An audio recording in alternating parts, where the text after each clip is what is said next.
I'm ready. What up? Let's get to it. So news is Peterson is going to play for the Pittsburgh Steelers, huh? All right, bet.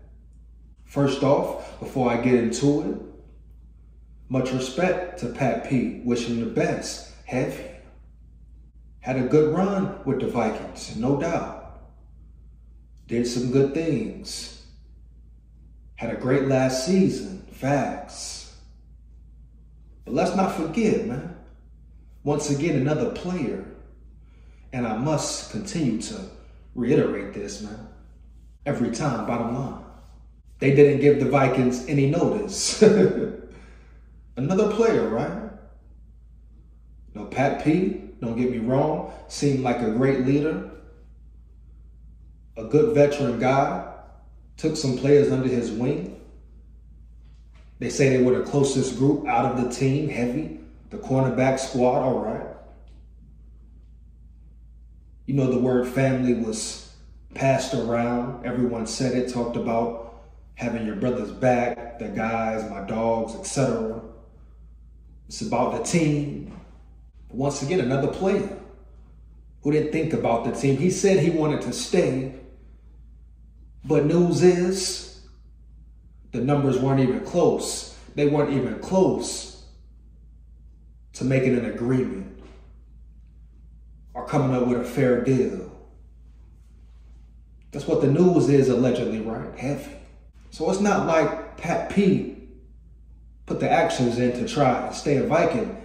They didn't even notify the Vikings, according to Pat P. And I'm sure I read the news right. Him and his agent didn't even notify the Vikings about the moves they were going to make or trying to make. Heavy. Bottom line. So shout out Pat P, man. Hope he does good until they play the Vikings. But another player who didn't have enough respect, as he said he did, for the head coach, for the team, etc. Because let's be real, man.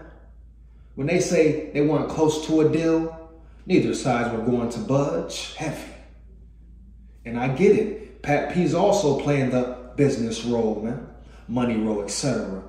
Get your money, big dog. Get your guapino, heavy. But don't preach this team stuff, though, and this love for the Vikings. And try to make the fans, you know, bamboozle them to think you were really wanting to stay 100%. Because at the end of the day, money, destination, number of years, etc. persuaded you to make the move you did, big dog. Heavy. Big SKOL here. So once again, always respect to Pat P. But at the end of the day, I don't think he loved Minnesota as much as everyone's saying he did. If so, he would have still been in the building. There was a lot of questions, a lot of debating, speculations about what the Vikings were going to do with Peterson, correct? What were their next moves? What would he accept? Oh, he got a good deal, no doubt. Applaud him for that. Got a great deal, 2-year deal. Go ahead and finish his season out. See what happens. But just remember, Pat P didn't put in enough effort to stay in the building. Heavy. That's facts. You agree, disagree, let me know. You already know. Feedback is much appreciated. Big SKOL here. SKOL Vikes forever. Let's get it. Oh man, I ain't got no picture, hear me? SKOL like that, heavy.